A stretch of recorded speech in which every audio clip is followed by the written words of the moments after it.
Hi, welcome. My name is Luna, and well, I'm a villainess looking to turn all of you into cats. You're probably wondering why, though, and it's a pretty long story.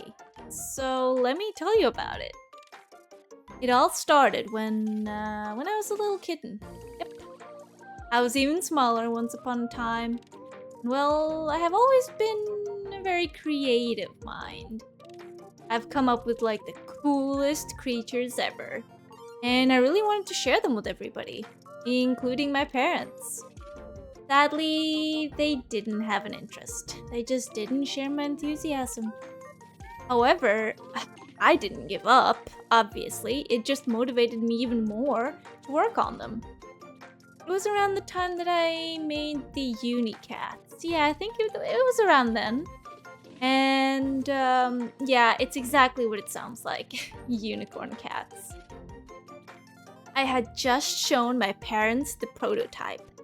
And they just sent me away. They did not care at all. Lame. So I went back to my room. I sat down and I started scribbling away again.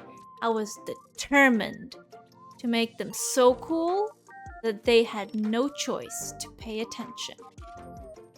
And I was in the zone, like when an artist really gets in the zone. I was in my flow state.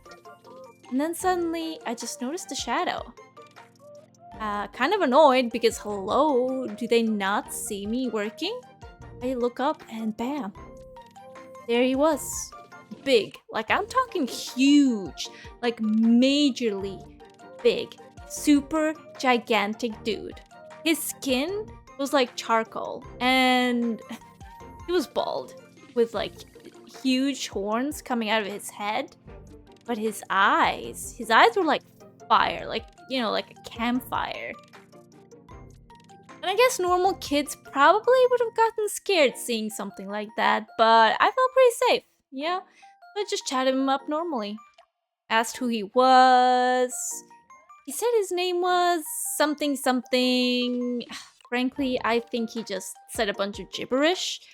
So I decided I'd call him Bean instead. It was close enough to his real name, so, He might have tried to protest, but I didn't really care. I really didn't. He just ended up being Bean. I don't know what he was doing there, and I've never even asked, but I figured he was, my parents' friend or something. I mean, how else would he get into our apartment?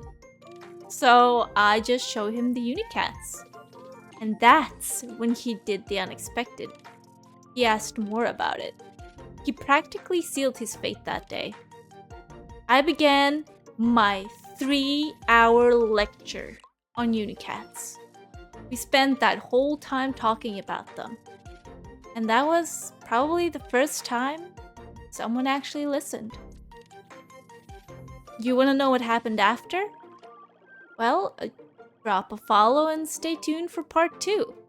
Or you can go and read about it on my Archive of Our Own page. I'll see you next time!